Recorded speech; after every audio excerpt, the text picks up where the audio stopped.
something on science, then if somebody disagrees, you can point to the facts, the observations, the experiment, the logic. But if you base something on revelation and you want people passionately to believe in it and to act on it, but all you can say is, I got a word from God, and they say I didn't, there's no way to communicate. So again, it's another form, a completely different form of giving up reason and therefore being forced into the position that physical force is your only way of dealing with those who disagree. And then the last example, the whole history of the United States in the 19th and 20th century. The United States in the 19th century believed strongly still in the ideas of the Founding Fathers. Reason, the age of enlightenment, respect for objective truth, logic. And as a result, they did not, either on an individual or collective basis, feel the need for force. Crime, which is a form of physical aggression, went way down.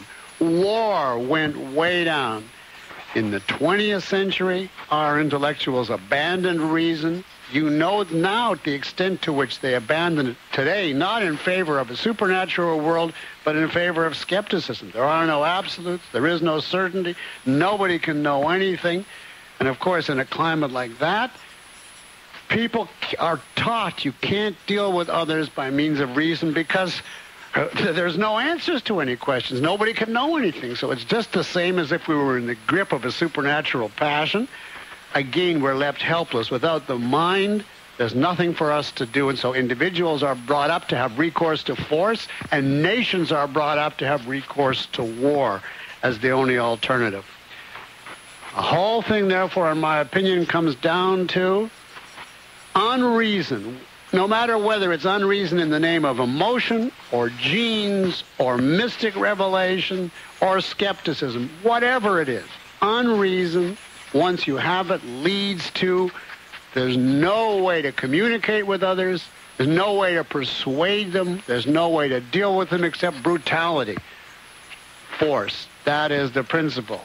Now, I've got a bug on my computer telling the people in the master control, so I don't dare touch anything, but I have the message from you that David is back. Is that true? And can you get David back on the line for me? Ouch. David, are you there? Yes, I am. Well, I want to congratulate you. How did you come up with your... You see what was so good about your answer? I kept hearing people getting... When I mentioned the terrorist, I think that's why you gave me a chance more. I kept hearing... I kept people think we're going to get it. And oh, man. Yeah, you're right. No, but you see, the one... You said a good part of it. You introduced mysticism in the sense of unreason. You called it a weak or an undisciplined mind, and you made reference to... If you understand, no explanation is necessary, and if you don't, none is possible. In other words, you were groping clearly to the idea that in all these cases, the mental side of the equation was a person who had believed something without any reason, whether it's emotions or genes or revelation or skepticism, it doesn't make any difference. But then all you could say, the reason your answer wasn't a perfect answer, was all you said is the expression of a weak mind is violence. And do you see why it's a little more than just the expression of a weak mind? It's a practical necessity. Yeah. The whole thing you missed out is once you reject reason... That's the only thing left. That's the only thing left to deal with others. Otherwise, you'd have to run to a desert island and live on a self-sustaining farm.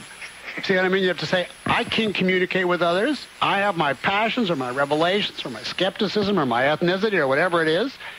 There's no way I can bridge the gap between me and others, and therefore I'm going to run and hide out in a desert island and just live alone. But if you're going to live with others and at the same time say, I renounce reason in favor of something that I can't find any means to convince others of, then you have absolutely no choice.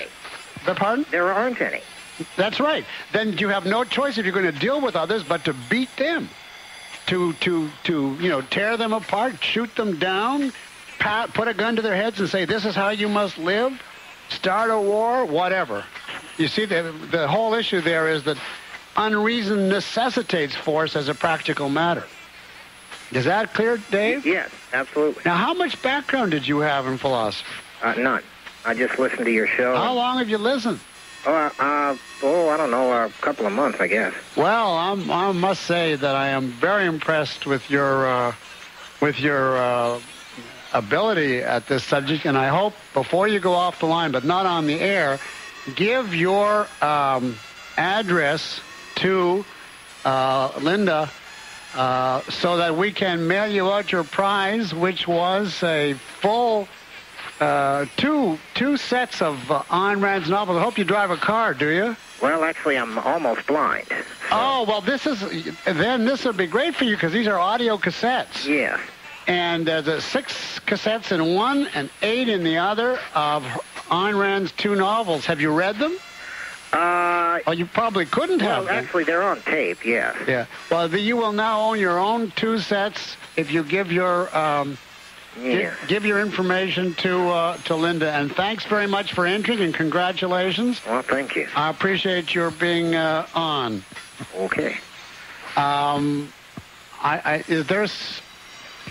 think I can tell from my screen, crippled as it is, that George is on the line. Is that true?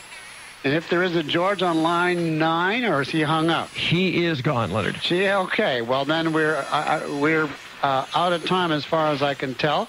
But there were a lot of things more that I wanted to say as examples of this tie-in contest. But if you ever just look, speaking of war, at a point I didn't get to elaborate, at the Nazis and the communists, who were the 2 greatest warmongers of our century, watch their attitude toward reason, because it's not accidental. Hitler denigrated reason in every way possible. He told people we must distrust the intelligence. He was out in favor of racial instinct and the feelings of the blood as the guide. And consequently, he said, there's no use having peace conferences and discussions with other groups. There's no way they can understand German blood. It's might makes right and war. The communists did exactly the same thing in a somewhat different form. They said there's proletarian reason and bourgeois reason, or proletarian logic and bourgeois logic. And there's no way, therefore, for us ever to talk about our differences or resolve them. We actually think differently. There is no objective reason. There's just the way we are conditioned by our economic tools, and as a result, if we have a dispute with the rest of the world, war is the only solution. These were 2 mass movements that preached unreason and directly initiated world wars. Well, our time is up. Thanks you all for being so great at it. This is Leonard Peikoff reminding you always to check your premises.